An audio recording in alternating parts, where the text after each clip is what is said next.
Hello everyone and welcome to Holistic Healing with Deepshika. I've been thinking more than usual, and if you are someone who's been listening to my podcast, then you would know that thinking is something that I do a lot. So yes, I've been doing more than usual of it. And something that I have recently come to identify in my behavior, or rather my reactions to situations, are the triggers. Earlier, when some situation or event would occur that would trigger me or make me feel threatened in any manner, normally emotionally, my reaction used to be to get into a shell, become defensive, and shut myself away from the world, and not just emotionally, but if I could, even physically. But the more that I have been learning to live in awareness, and the more that I have been learning to give myself the space to grow, observe, and accept myself, I have come to a point when I am learning to identify my triggers too.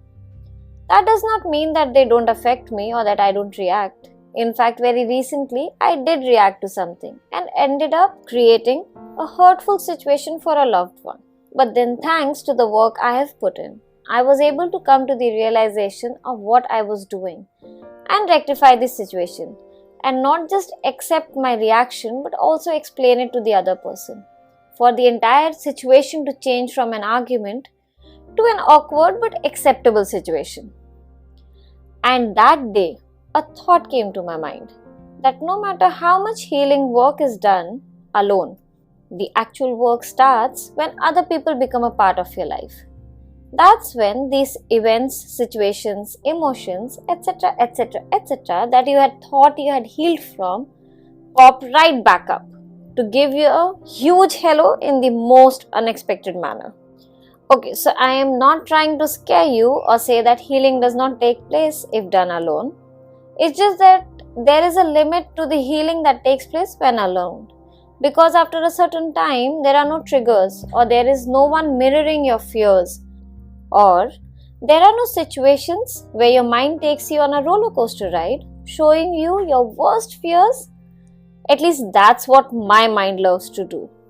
But as the days have passed, I have also come to start thinking of triggers not as triggers, but as the places where I need to work on and the things I need to heal from, learn my lessons from. So I like to now call them my points for healing. And by now, I am hoping that you know the topic that we are exploring in today's episode. So let's delve into the fascinating journey of healing, focusing on the crucial elements of triggers and turning points, and see them as points for healing. Triggers are the catalysts that set in motion a reaction, however big or small. The reactions can be emotional, mental, or physical. Similarly, the triggers can be emotional or psychological or physical and environmental ones.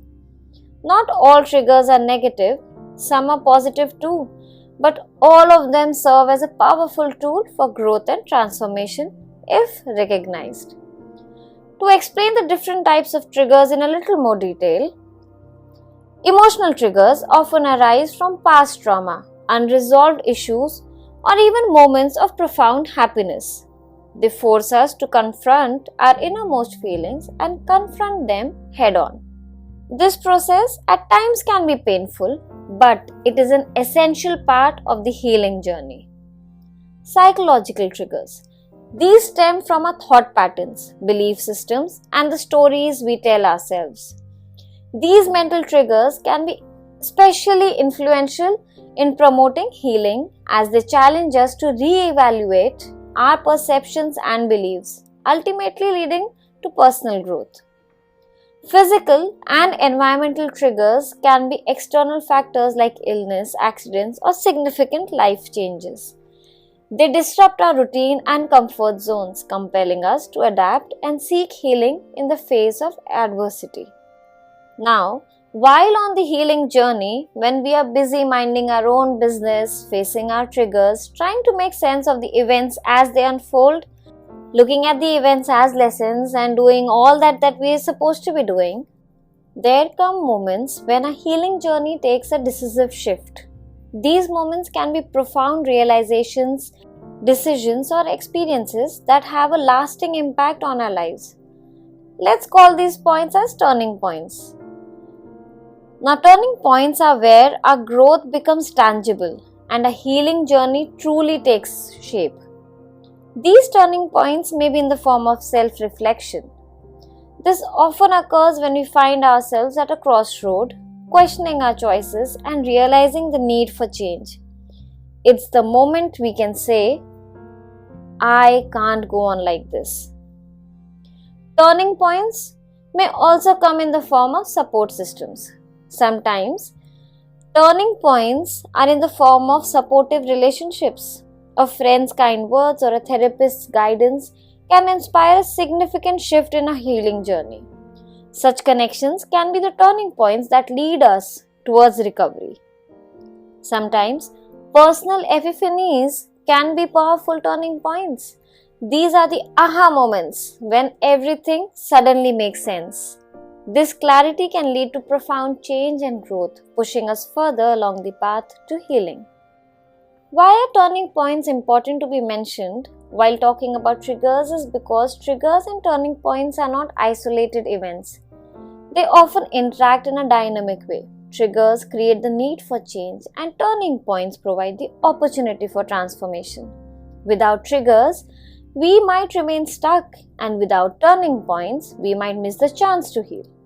In fact, as you listen to this episode, why don't you consider the triggers that have led you down your path of healing?